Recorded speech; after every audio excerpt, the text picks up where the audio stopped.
11th का backlog cover करने,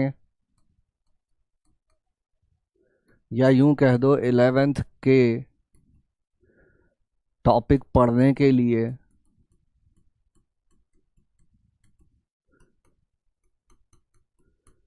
कितना टाइम मिल जाए तो मजा आ जाए।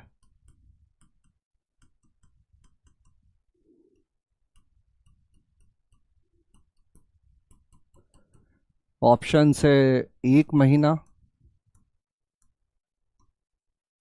2 महीने, 3 महीने, या कितना भी दे दो सर, नन ऑफ दीज, मतलब 3 से ज्यादा। ये क्या लिखना चाहिए यहाँ पे? 4 महीने,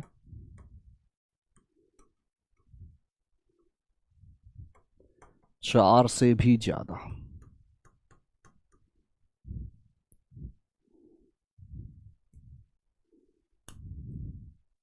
बताओ।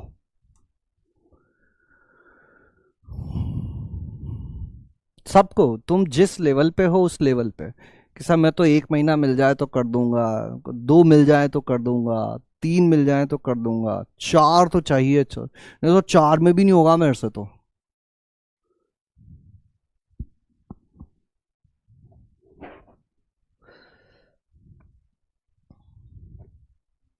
जिनको 1 महीने से कम चाहिए वो 1 महीना मार्क कर देना।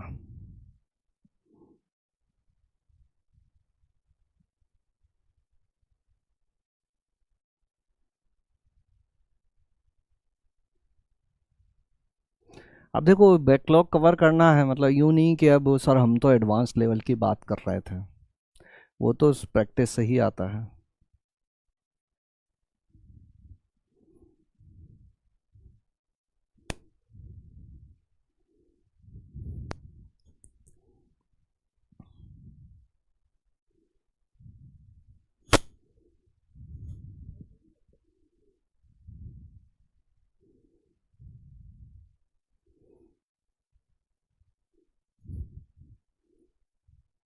अब सही उत्तर तो इसमें से कुछ होता नहीं है, तो चलो 3 महीने पे देखते हैं अपन, है ना? तो मतलब बस इन लोगों को छोड़ दें अपन, या इन लोगों को, ये 20% लोगों को छोड़ दें, तो 80% लोग बोल रहे हैं कि 3 महीने में काम हो जाएगा। 1 महीने में ही हो जाएगा कुछ लोगों का, 2 महीने में अपने लगभग 50% लोग आ जाएंगे, और 3 महीने में देख लें तो 80% लोग आ जाएंगे। ठीक है। अब एक राज की बात बताऊं मैं तुम्हें, 31 जनवरी को तुम्हारा सिलेबस खत्म हो जाएगा, 11th खत्म हो जाएगा, और लगभग 25 अप्रैल के आसपास तुम्हारा 12th शुरू होगा। तो तुम्हारे पास फरवरी पूरा है, मार्च पूरा है, और अप्रैल पूरा है। 3 महीने तुम्हारे पास पूरे पूरे हैं, और इन 3 महीनों में तुम्हें स्कूल भी ज़्यादा जाना नहीं होगा, है ना? और कोई काम भी नहीं करना होगा, मतलब कोई नया चैप्टर भी नहीं चल रहा होगा कि रेगुलर वाला कोई चैप्टर चल रहा हो सर उसका भी काम करना है। चलो फरवरी को भी तुम अगर परीक्षा के लिए मान लो कि सर बोर्ड्स देने हैं मुझे, मुझे तो स्कूल के एग्ज़ाम देने हैं, तो भी मार्च और अप्रैल 2 महीने तो तुम्हारे पास पूरे सूखे पड़े हुए हैं। तो रोने की बजाय अगर तुम सही से प्लानिंग करोगे तो 12वीं शुरू होने से पहले तुम 11वीं अच्छे से कवर कर सकते हो। अब जब तुमने 11वीं का सिलेबस पूरा पढ़ लिया है तो काफी हद तक तुम्हें इस चीज की जानकारी हो चुकी है कि कौन से चैप्टर सबसे ज्यादा महत्वपूर्ण है, और कौन से चैप्टर बार बार पढ़ने पर भी हमें खास समझ में नहीं आते हैं और उनका वेटेज भी कम है। जैसे परम्यूटेशन एंड कॉम्बिनेशन, अगर तुम उसको यहां पढ़ भी लोगे तो जैसे ही आगे बढ़ोगे फिर भूल जाओगे क्योंकि प्रैक्टिस नहीं हो पाती है ना? ऐसे ही इंडिपेंडेंट चैप्टर जो हैं जिनका आगे पीछे किसी चीज से कोई लेना देना नहीं है, उनको अभी के लिए छोड़ दो। इस रिवीजन, इस 2 महीने 3 महीने की विंडो में हमें ऐसे चैप्टर पढ़ लेने हैं जो 11वीं के लिए महत्वपूर्ण है और साथ ही में 12वीं के लिए भी महत्वपूर्ण है, जैसे sequence series, binomial theorem, quadratic equation, त्रिकोणमिति, ये जो पढ़ रहे हैं अभी सम्मिश्र संख्या, ज्यामिति में सरल रेखा और वृत्त। मैं बोल रहा हूं 15 चैप्टर पढ़ने ही नहीं है तुमको, तुम तो है ना 8 चैप्टर छांट लो। क्या 3 महीने या 2 महीने में हम 8 चैप्टर नहीं पढ़ सकते? एक वीक में एक सब्जेक्ट का एक चैप्टर नहीं पढ़ सकते? तो सबसे पहले जो हमको काम करना है वो रोना बंद करना है कि 11th बर्बाद हो गया, नहीं हुआ है।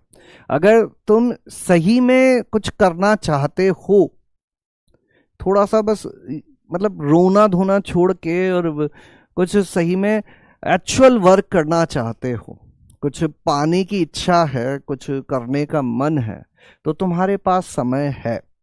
अन्यथा जो लोग आज रो रहे हैं वो 4 महीने बाद भी रो रहे होंगे।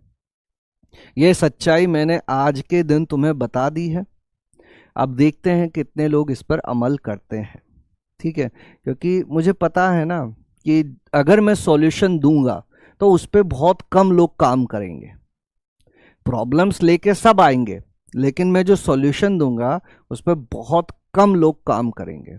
और 100% नहीं होती ये चीज़ें बेटा, परफेक्शन के पीछे भागना छोड़ दो। मैं ये भी जानता हूं कि 100% रिवीजन नहीं कर पाएंगे, 3 महीना पूरा नहीं कर पाएंगे, लेकिन अगर एक सही डायरेक्शन होगी 80% तो कवर होगा, 50% तो कवर होगा।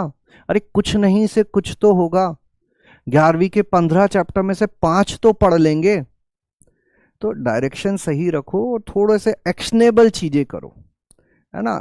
बहुत सारी चीजें हम लोगों को सॉल्यूशन पता होता है लेकिन हम नहीं कर पा रहे होते हैं। हम इंतजार कर रहे होते हैं कि कुछ जादू हो जाएगा, लेकिन चमत्कार जब होता है जब जादूगर हम खुद बनते हैं। अगर तुम इंतजार कर रहे हो कि कोई और तुम्हारे लिए आकर चमत्कार करेगा, नहीं आने वाला। बी योर ओन मैजिशियन, है ना? तरीका मैंने बता दिया तुमको, सच्चाई तुम्हारे सामने है, अब करना नहीं करना तुम्हारे हाथ में है। आज की सभा को यहीं समाप्त करते हैं, कल इसी से आगे बढ़ेंगे अपन। होमवर्क तुम्हारे लिए देख लेते हैं एक बार, डीपीपी में क्या चीज़ें हैं।